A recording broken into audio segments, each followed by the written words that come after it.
Hi, beautiful people. I want to say thank you so much for buying Change. It's coming.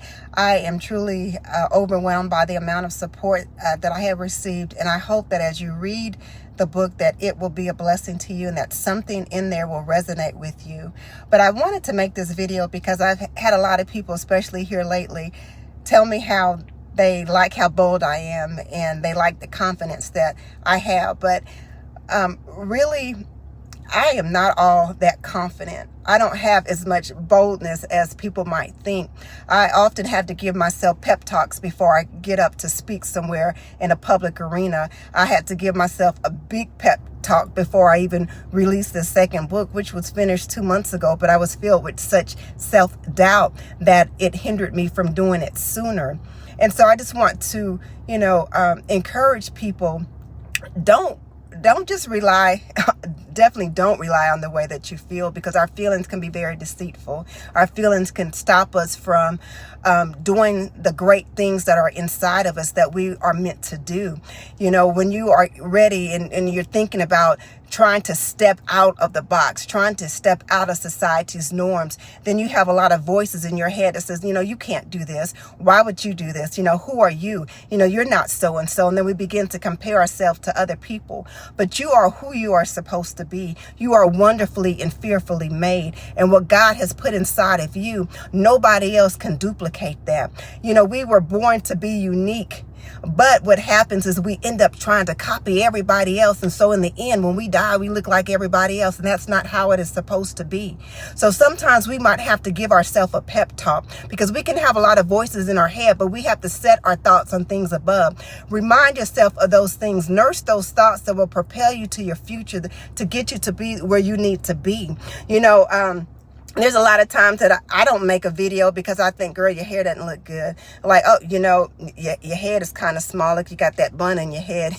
One time I said, hey, I asked somebody, do you think I should get my hair cut? And their response was, your head is too small for a short haircut. So I didn't get my hair cut. And so guess what?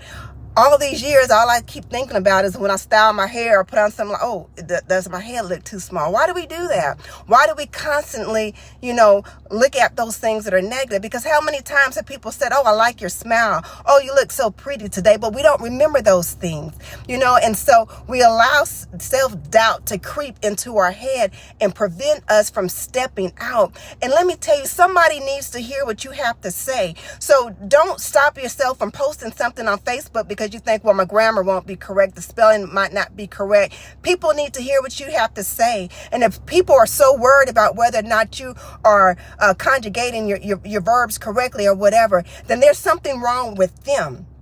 If they are willing to miss the message because of the way the messenger might look in the video, because their teeth might be crooked, then there's something wrong with them. And then we have to step aside and stop getting in God's way by thinking, okay, well, everything has to be perfect with me before I can do such and such, because it's not about us in the end. It's about doing what we have been purposed and planned to do by the will of God. We have been strategically placed here for this time, for this place. And so we have got to get it done. We have got to be about our Father's business. And we have to stop having these limiting beliefs that tells us that we cannot. Nobody else in my family has ever done it before. I don't have enough. I'm not good enough. We have to stop with that, because somebody needs to hear what you have to say. Someone needs the idea that you have to solve a problem in this earth. We were meant to be problem solvers and not focusing on the problem.